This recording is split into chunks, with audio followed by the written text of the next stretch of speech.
déficit fiscal por una parte, me pregunto, que lo vamos a hablar ahora en un momento, me pregunto inversiones y exportaciones, que también es importante, acompañando al déficit fiscal por una parte, el plan de secar la economía del presidente Mauricio Macri, Fondo Monetario Internacional sí, Fondo Monetario Internacional no, pero me quedo con un concepto y con esto vamos a comenzar. Para nosotros superarnos, ¿no?, como nación, hacen falta 10 años de austeridad y un gran acuerdo político. Usted dijo esto, justamente, doctor, gracias por haber venido, López Murphy. Bueno, ahora, ¿hay cultura para esto? Esa fue mi observación en las dos dimensiones. Cuando yo digo austeridad, quizá el término no es el más apropiado. En realidad es balancear los presupuestos. Bueno, en una forma, si usted ha tenido una vida desquiciada de endeudarse todo el tiempo, eso significa austeridad. Pero digo, pongámoslo en perspectiva, ¿no? Un esfuerzo más allá de que gastar lo que ingresa, que eso es un principio muy sano en general para las personas, para las comunidades y para las naciones. Y el acuerdo político es porque eso tiene que tener, primero, la envergadura y la confiabilidad de que no es reversible por un pequeño conflicto en la opinión pública. En ambas cosas hemos fracasado, o sea, fracasado históricamente. Yo creo que desde el gobierno de Marcelo Torcuato de Alvear no hay un periodo largo de esfuerzo fiscal de esa envergadura, y no hemos tenido aptitud para las coaliciones, en el sentido, por ejemplo, que tiene Alemania. Alemania, la coalición no es preelectoral como las que nosotros usamos, sino es postelectoral. Se mira el resultado y con lo que hay se arma el gobierno. Eso requiere dos cuestiones muy importantes.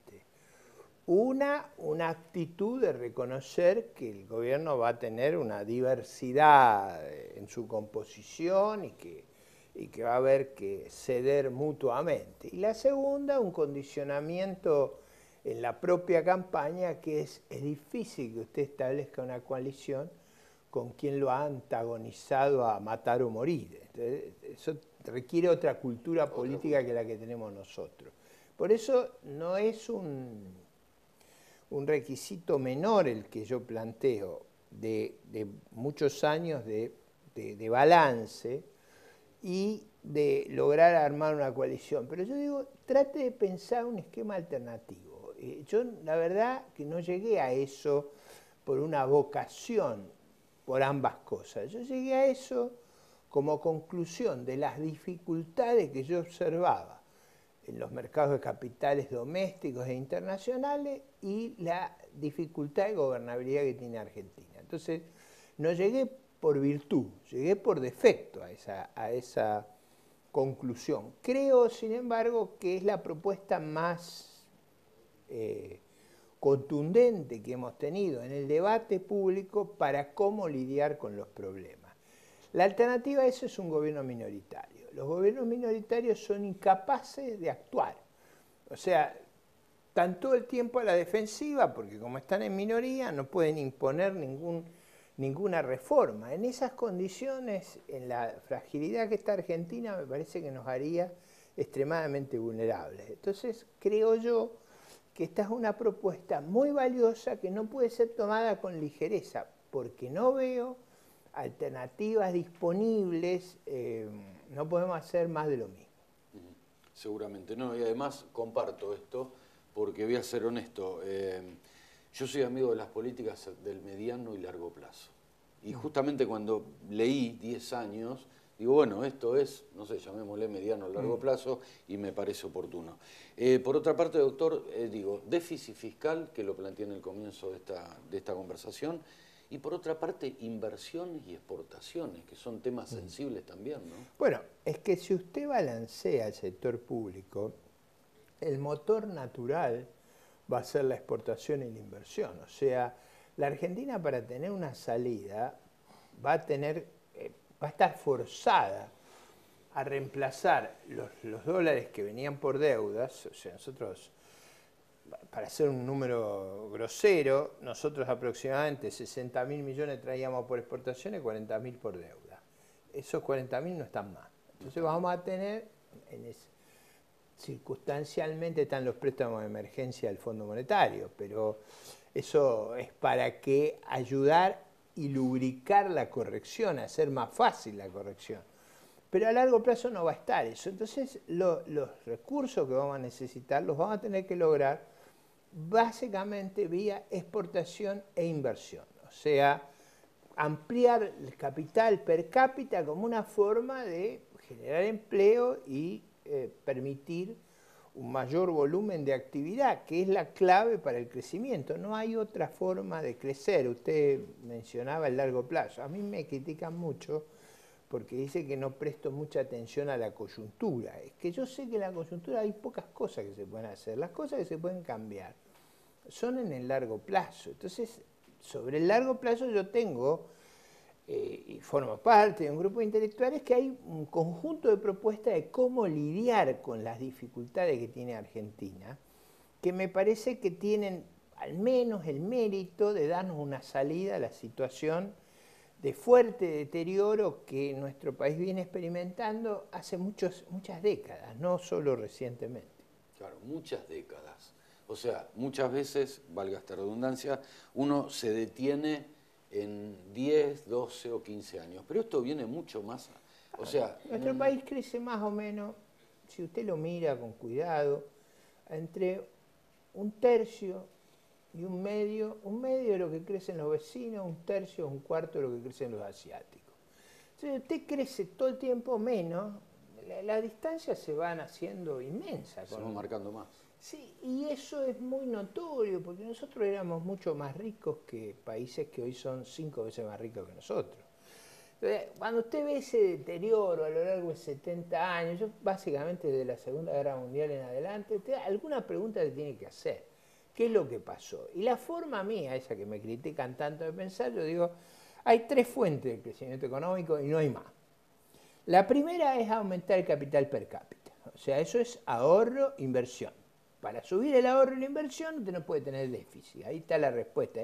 El déficit es desahorro. Argentina tiene muy poco ahorro. Si quiere aumentar el capital per cápita, si quiere mejorar, tiene que abatir la fuente de desahorro. La central es el déficit fiscal. La segunda fuente de crecimiento es subir el capital humano, o sea, subir la calidad educativa. Parte ocurre naturalmente porque los jóvenes estudian mucho más años que los que estudiaban 3 generaciones atrás, o sea, el acceso a la educación, no digo la calidad, pero el acceso ha mejorado. O sea, hoy cuando yo estudiaba el secundario iba el 20% de la población, hoy va el 70%. Entonces ahí hay una mejora en años de educación. Pero usted necesita que haya calidad educativa, porque si los años son sin calidad, no funciona. Entonces, segundo canal para mejorar el nivel de vida es subir el capital humano, o sea, el capital humano per cápita. Capital per cápita físico, infraestructura, máquinas, fábricas, tractores, caminos, ferrocarriles. El segundo es ponerle cosas acá a la gente. La tercera fuente de crecimiento es el aumento de la productividad. Eso es más complejo, pero básicamente las economías que aumentan la productividad son las que reasignan de actividades de baja productividad a alta productividad. ¿Qué actividades son de baja productividad para que la audiencia nos entienda? Básicamente las informales. O sea, todas las actividades informales, los vendedores ambulantes, los evasores, todo eso es como si el evasor es como si recibiera un subsidio. O sea, paga el impuesto y se lo queda a él. Eso le permite convivir con una productividad baja. Una forma de subir la productividad de la economía es terminar con el sector que vive de la informalidad, del trabajo negro, de evadir impuestos y pasarlo a actividades formales. Esa es una revolución inmensa de productividad. Yo no veo más que eso. Es una visión muy particular porque hay un mix entre lo que es la economía y, como dijo un pensador, que la economía no es una ciencia exacta, sino una ciencia social. Usted hizo un mix entre lo que es lo económico y lo social, y me parece que eso vale, ¿no? Y antes lo había hecho no hay otra posibilidad. Y antes lo había hecho en lo institucional, porque para que estos fenómenos se puedan dar, usted tiene que tener instituciones, tiene que tener gobernabilidad. Tal cual. En el fondo, cuando yo propongo un gobierno de coalición, lo que estoy diciendo es, démosle a la Argentina, a las provincias, a los gobiernos locales las herramientas para poder gobernar. Gobernar es básicamente dos cosas, explicar y transformar. O sea, usted tiene que ser capaz de explicar los problemas, los dilemas, las dificultades que enfrentan y dar una salida. Esa actitud que usted se aterra frente a los problemas, se asombra frente a los problemas, los atribuye a tormenta es lo que Cuando usted atribuye a tormenta es un fenómeno externo a usted. Usted no tuvo nada que ver, le ocurrió. No, acá las cosas no nos ocurrieron, las hicimos ocurrir. Claro. Y las hicimos ocurrir por esta combinación de no prestar atención al componente institucional, al componente social, al componente económico, que no tiene escape. Lo que yo le digo no tiene escape, no hay otra forma de hacerlo. Subir capital per cápita, subir el capital humano per cápita, subir la productividad. Esperemos en algún momento estar en ese camino. Nos queda nada, en menos de un minuto. ¿Fondo Monetario Internacional, sí o no? Yo creo que era inevitable, dada los errores cometidos. O sea, usted se había concentrado en mucha deuda de corto plazo para financiar los déficits que habíamos tenido. El déficit implica deuda. O sea, lo que genera la deuda es el déficit. Entonces, si usted tuvo déficits muy grandes, que no fueron prudentes, fueron en realidad irresponsables, y lo financia con deuda de corto plazo, cuando usted enfrenta una dificultad de liquidez, o sea, no le quieren renovar la deuda, o va al fondo o se mete en el precipicio. Entonces, ir al precipicio yo creo que no es opción de nadie cuando lo estudia seriamente. Seguro. Usted cuando está en dificultades, nadando a 400 metros de la playa, si hay un salvavidas, se agarra el salvavidas y espera que alguien lo venga a rescatar. El fondo es como un salvavidas. Si usted no se agarra el salvavidas, va para abajo. Gracias, doctor López Murphy. Seguiremos pensando en el mediano y largo plazo. Ojalá. Pausa.